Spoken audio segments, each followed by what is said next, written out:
Fáilte Rash, welcome back. Follow me, Mish Gaeilge. Let's learn Irish. Level A1 Topic Ado Rannóg an Banc Teanga Súil Siar. Level A1 Topic 2 Section 10 The Language Bank Review or Looking Back. Beag na beloga an Banc Teanga uit don gníomhaíochtaí seo. You'll need the handouts on Banc Teanga for these activities. Banc Teanga Tíortha Code telephone as Éireann. Countries, telephone codes from Ireland. Féach na code telephone se a leanas do thiortha éagsúla. Léi na ceistena agus freagar gach ceannacha I bhocail. Look at the following country telephone codes. Read the questions and answer each one in word format. Mar hampla, for example, America, annoyed a hen. An Rúis, annoyed seacht. An Banc Teanga, Cobhfuil tú de Chónaithe. Where are you living?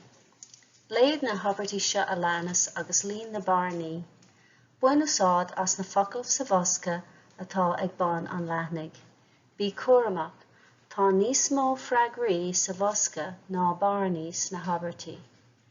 Read the following sentences and fill in the blanks using the words in the box at the bottom of the page. Be careful, there are more words in the box than spaces in the sentences. Agus in. Léi na habartí seo a leanas, an bhfuil siad ceart nó mícheart. Ceartaigh na habartí más gá. Read the following sentences. Are they correct or incorrect? Correct them if needed. Mar hampla, Iver a hain, mí cheart, I gala an trio, ná dé dearmid na rialacha a bhfuine leis an orú, an cuimhin leat an chréile, déan iireacht I a lína isteach. Don't forget the rules that relate to the eclipse. Do you remember your grid? Try to fill it in. So mark out, for example, I gala an trio should be I gala an trio. Remember, G eclipses C. Banc Teanga, Carlos I Gurcaig, Carlos in Cork. Lé an slacht seo agus freagar na ceistena a gabhain leis.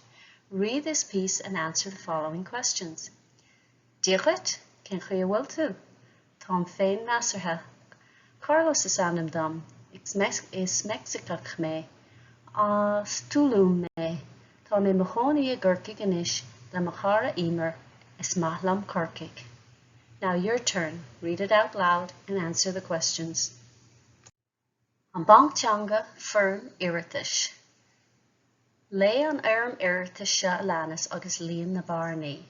Read the following application form and fill in the blanks. Firm Iiritis is an application form. Coláiste na rinne, Port Láirge, firm Iiritis, Gaeilge do Husahori. So, Rinn College, Waterford, application form for Irish for beginners. Profile Iruil, topic ahead on Vilo Deranach. So this is your virtual profile and this will be on the last page of the handouts from topic 1. Profile Iruil Líon Isteach. So fill in the following items on your virtual profile. Náisiúntacht, áit rúchais, as in ceadú, áit Chónaithe, háiseanna sa cheantar, agus seola. And that wraps up level A1 topic ado.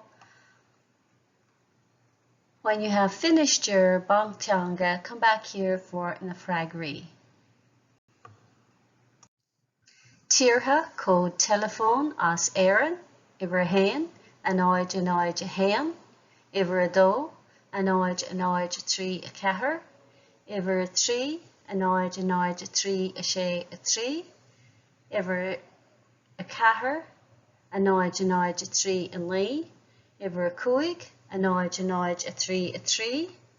Iver a sé, annoyed a cethair annoyed. Iver a seacht, annoyed a cethair an lí. Iver a hocht, an óid a seacht. Cá bhfuil tú de chónaí? Iver A, cá bhfuil tú de chónaí. Letter B, táim a chónaí I géirí. C, táim a chónaí I gcuirc go dhaoine. D, táim a chónaí I mbaile mhuirne. E, táim a chónaí in inis. F, táim a chónaí I ngáirí óin. G, táim a chónaí I dálacht.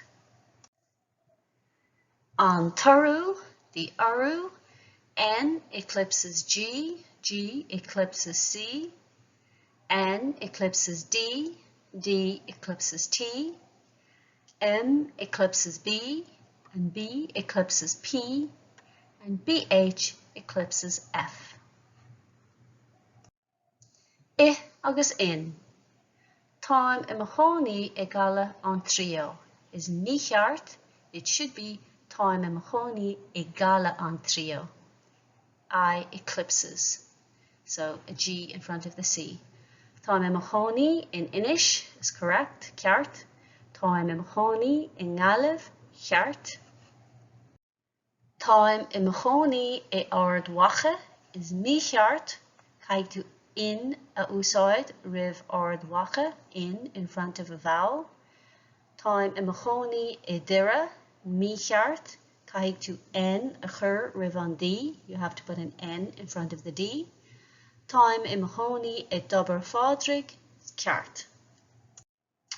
Carlos I gcuirgig. Iver a hain, céimh chuí bhfuil tú. Iver a dó, canúil chonacht. Iver a trí, bréagach. Iver a chathair, níl. Iver a cúig, measartha. Iver a sé, níl. Iver a seacht, I gcuirgig. Iver a hocht, níl. Iver a né, níl. On firm iritus, the application form. There is some new vocabulary in this piece. Find the meaning of the following words. And we have olus is knowledge or information. Cursa is a course. Fáil, available. Lecture notes and worksheets to accompany the course are available, along with audio files and links to Quizlet flashcards and study tools. Original files are available to download at Theastas Eorpach na Gaeilge's website, or edited versions can be found at simplyjacintha.com, links in the description box below.